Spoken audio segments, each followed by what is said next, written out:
আমাৰ ভক্তসকলক নিৰ্দিষ্ট দূৰত্বত অৱস্থান কৰিবৰ কাৰণে অনুৰোধ জনাইছোঁ। আমাৰ ভক্তসকলক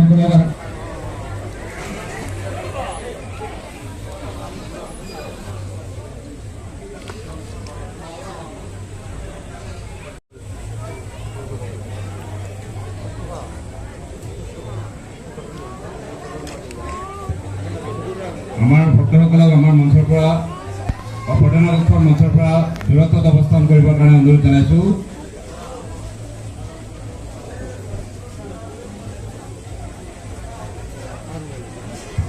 আমাৰ ভক্তসকলক মূল প্ৰৱেশ পথটো সম্পূৰ্ণকৈ মুকলি কৰি ৰাখিবৰ কাৰণে অনুৰোধ জনাইছোঁ। ভক্তসকলক আমাৰ মূল প্ৰৱেশ পথটো সম্পূৰ্ণকৈ মুকলি কৰি ৰাখিবৰ কাৰণে অনুৰোধ জনাইছোঁ।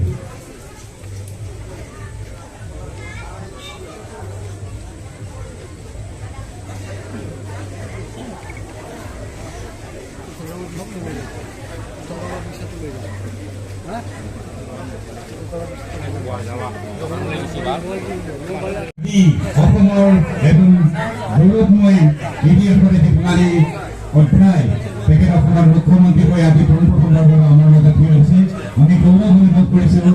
আমি এই পূজাৰ ব্যস্ত সময়ৰ মাজত তেখেতৰ পৰা বিশেষ সময় নলওঁ। আমি আমাৰ পূজা সমিতি তথা অঞ্চলবাসী ৰাইজৰ হৈ তেখেতক এখন ফুলামুখে সম্বৰ্ধনা জনাব বিচাৰিছোঁ। সম্বৰ্ধনা জনাব আমাৰ পূজা সমিতি স্থায়ী সমিতিৰ সভাপতি ভাৰতচন্দ্ৰ শৰ্মা ডাঙৰীয়া।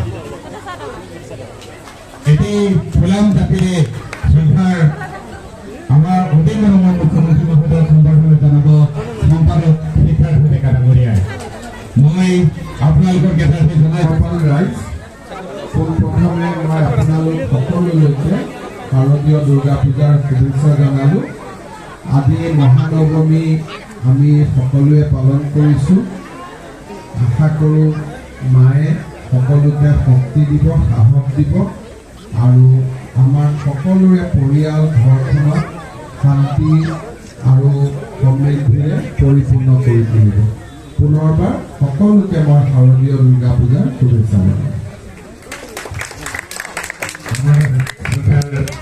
মুখ্যমন্ত্ৰী ডাঙৰীয়ালৈকে আমি আমাৰ তৰফৰ পৰা অশেষ কৃতজ্ঞতা আৰু ধন্যবাদ জ্ঞাপন কৰিছোঁ। আমাৰ প্ৰতিটো সময়তে তেখেতে আমাক